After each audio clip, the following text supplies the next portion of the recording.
Bonjour tout le monde, bienvenue sur GeoGebra. On va essayer maintenant de faire coulisser un objet, c'est-à-dire de voir son parcours. Pas rien qu'un objet puis son image, on va se servir ici de la translation. Et donc vous pouvez voir que si vous prenez une forme ici dans Polygone, voilà, un triangle par exemple tout simplement, que si vous voulez lui faire appliquer une translation, ben vous allez dans translation, je pense qu'il y a moyen de le faire directement. Donc translation, vous donnez la forme, vous choisissez deux points, créer ou non, donc je vais en choisir deux, voilà, il me dessine directement un vecteur, donc pas obligé de passer par l'application vecteur. Et vous vous retrouvez avec la transformation du plan qui a appliqué ici ce triangle-là sur ce triangle-là. Donc vous avez directement le triangle image, mais vous ne voyez pas son déplacement. Vous pourriez éventuellement vous amuser à le faire se déplacer en prenant par exemple un point ici, et alors vous faites la translation que vous désirez montrer, et là vous voyez tout, vous voyez son parcours, etc. Mais on voudrait bien que ici GeoGebra le fasse automatiquement. Alors comment fait-on pour faire ça? Moi je vois deux manières, hein. Il en existe peut-être d'autres, en voilà déjà une première, hein. C'est automatique, ça en fera trois. C'est une manière manuelle de le faire. Totalement, si vous êtes en train de filmer votre écran, ça apparaît comme une translation, vous pouvez faire bouger votre triangle dans tous les sens. Donc ici, je vais annuler ce que je viens de faire, voilà, et on va recommencer depuis le début. Donc une première manière de faire, pour le faire par GeoGebra, on va dire ça comme ça, c'est... Bon, je me reprends une forme, petit triangle, ça va assez vite, voilà, je n'oublie pas de le clôturer, je retire les étiquettes parce que personnellement je n'aime pas les avoir, elles me gênent, bon là j'ai mal pris, j'en prends une deuxième, hop, hop, il y a moyen d'aller plus vite pour faire ça, il suffit d'aller ici et d'afficher, cacher l'étiquette, vous cliquez sur ça, d'ailleurs si je le fais ici pour les points, voilà. J'efface les points. Et maintenant, je vais donc prendre un segment. Donc, je prends tout simplement ici, dans segment, je vais me tracer un segment. Voilà. Je vais en tracer un assez grand d'ailleurs. Voilà, le segment F. Je vais effacer, tiens, ça ici, s'il veut bien. Il veut pas.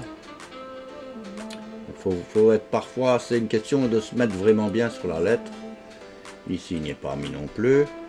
Voilà, je retire l'étiquette. Alors maintenant, je vais aller prendre point sur objet. Et je vais aller mettre un point sur mon segment DE. Voilà, par exemple, ici, peu importe. Voilà. Et vous voyez qu'en dessous, directement, au point F, c'est créé une petite flèche qui va vers la droite et qui signifie que je pourrais animer ce point F là. Et fatalement, ça va me servir. C'est de ce système-là que je fais voyager tout mon triangle. Hein. À chaque moment, il va me donner l'image de la translation, etc. Donc, je peux ramener ce point F-là un petit peu plus près.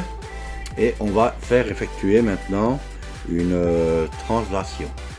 Pas n'importe quelle translation. Donc, je vais faire une translation de quoi? De mon objet ici, du triangle. Et je lui donne la translation D, F. Et quand je vais animer ici maintenant, mon point F va se déplacer, mais le triangle aussi. Donc voilà. Vous voyez, et il va revenir en arrière, et puis voilà. Donc non, ici il recommence carrément depuis le début, donc il va faire ça constamment, il faut lui dire de s'arrêter. Voilà. Il se peut que vous n'ayez envie que d'enregistrer le déplacement d'un objet et qu'on ne voit plus le premier. Alors à ce moment-là, vous allez ici dans le triangle et vous retirez l'affichage de l'objet. Ici, il retire l'objet, le polygone, mais pas les points. Donc il faut lui dire aussi de ne pas afficher les points. Voilà. Et ainsi, vous pourrez voir coulisser cette forme comme vous voulez. Donc je recommence. Voilà. Tient qu'à vous aussi de retirer, si vous n'aimez pas, mais la grille, les axes, etc. Vous aurez un fond blanc. C'est ici qu'on le fait. Bon, on va donc déplacer le graphique et puis on clique dans sur le graphique ici. Je montrerai ça à la fin. Voilà, donc c'est une première méthode de faire. On peut très bien aussi se servir du curseur. Il m'a fallu un petit peu de temps pour trouver parce que j'essaie de tout découvrir par moi-même.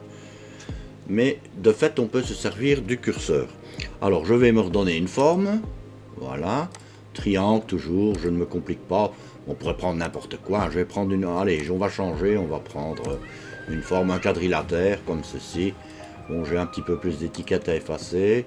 On peut aller directement par ça. Fichier, cacher les étiquettes. Voilà. Et on les efface directement toutes. Voilà. Il suffit de cliquer dessus. Voilà. Et on va recommencer ça. Donc je crée d'abord mon curseur.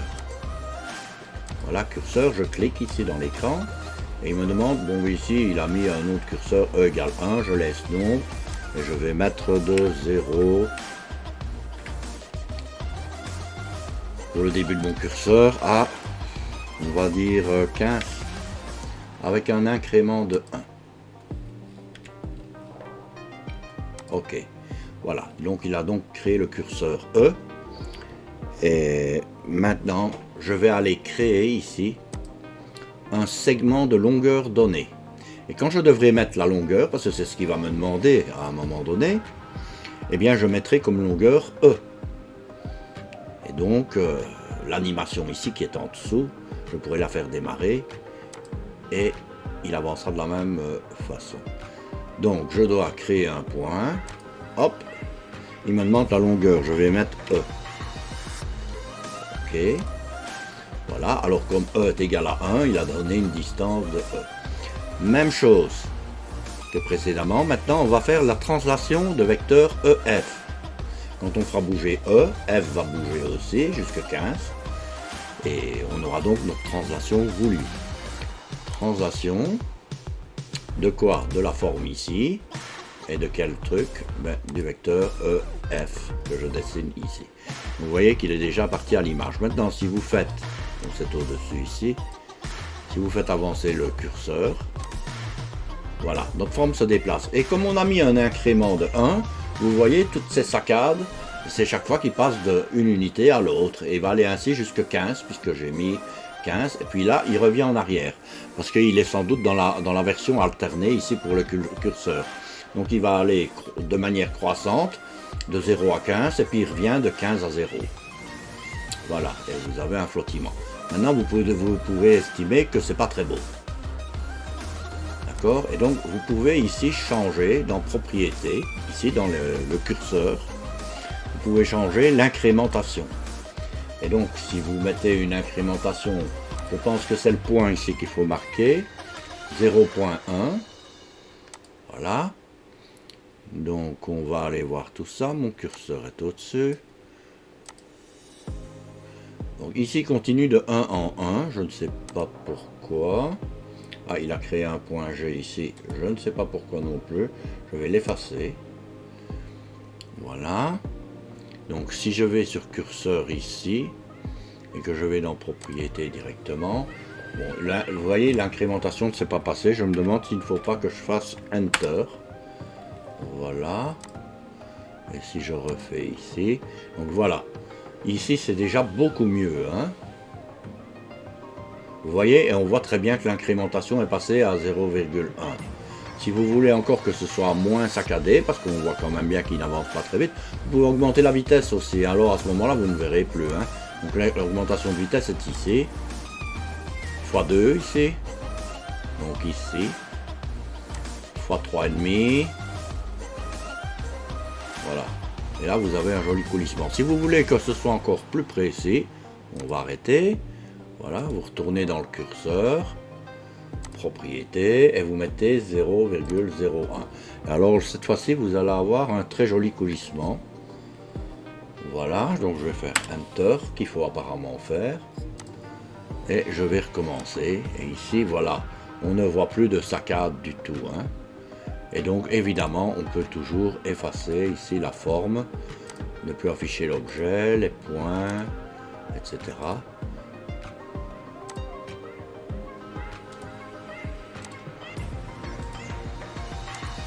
On va voir si on peut modifier la longueur ici carrément en faisant se déplacer. Je ne sais pas si je peux modifier à partir de celui-là, j'ai jamais essayé, mais non, apparemment non. Ah, on peut le modifier comme ceci, mais alors on ne peut pas bouger à la longueur qui a été fixée au départ. Hein. Donc, mais je peux modifier la direction ici. Donc voilà. Donc voilà une deuxième méthode pour faire coulisser un objet, ici un objet géométrique. Maintenant, on va essayer de faire coulisser une image, peu importe la méthode qu'on prendra ici, puisque vous avez de toute façon les deux méthodes, à vous de choisir celle qui vous convient le mieux. Moi personnellement j'aime bien la première parce que je peux modifier la longueur ici comme je veux, enfin je peux modifier tous les côtés. Hein. Ici, ben, pour la modifier, ici, la longueur, ben, il faudrait que je retourne ici dans propriété. Hein, et au lieu de mettre le maximum à 15, eh bien que je change ici, hein, donc que je le mette à 20. Voilà, par exemple. Et alors j'ai changé ça. Bon, alors cette fois-ci, il va aller bien plus loin. Donc si je le refais, voilà, il va même sortir. Hein. Bon, voilà l'exemple. Donc vous voyez comment on peut augmenter la vitesse, comment on peut éviter les saccades. Hein, il suffit de modifier l'incrémentation, c'est-à-dire le pas. Hein. Donc voilà, c'est tout simple. Donc je vais effacer tout ça. Voilà. Je suis revenu à mon point de départ. Et maintenant, on va voir comment est-ce qu'on peut faire ça avec une image. Donc je vais me chercher un objet dont je voudrais bien le voir qui coulisse, mais enfin ici ça va être une image. Donc je vais dans image, c'est ici. Donc à la place où vous trouvez les curseurs, vous avez curseur, texte, image. Je vais aller chercher une image sur mon ordinateur. Et voilà, ici je me retrouve avec des petites icônes. Donc je vais prendre par exemple celle-ci. Voilà, donc déjà je vais la réduire un petit peu. Donc vous pouvez jouer ça avec, regardez, avec les lettres, vous pouvez agrandir, etc. Vous pouvez faire un tas de jeux là-dessus. Vous pouvez l'appliquer à n'importe quoi, aux vidéos que j'ai fait précédemment avec les rotations, etc. Vous pouvez également vous servir d'une image. Donc ici le but ça va être de faire coulisser cette image-là, qu'on va considérer comme une forme. Et donc je vais prendre pour ça, allez, la première méthode. Donc je vais prendre un segment. Voilà, on va y aller dans cette direction-là. Pas trop loin quand même, autrement elle risque de sortir de l'écran. Allez, on va prendre ici, voilà. Le segment F, je vais mettre un point sur objet. Voilà. Ah, il ne s'est pas vraiment mis, donc je vais annuler. Point sur objet. Voilà, E. Je vérifie qu'il y est bien. Voilà, si je le déplace, vous voyez bien, il reste bien sur l'objet, peu importe où je mets ma souris. Il reste accolé à l'objet. Donc maintenant, je vais effectuer une translation. Je parle de bonne chose. Translation de quoi? De cet objet, de C à E. Voilà. Et on voit déjà qu'il a été mettre l'image au bon endroit, c'est-à-dire en descendant un petit peu de environ 2, des unités. Donc il se retrouve là. Et si je fais ici, je pense, ah ben non, on ne peut pas. Donc ici, je vais tirer ceci. Voilà.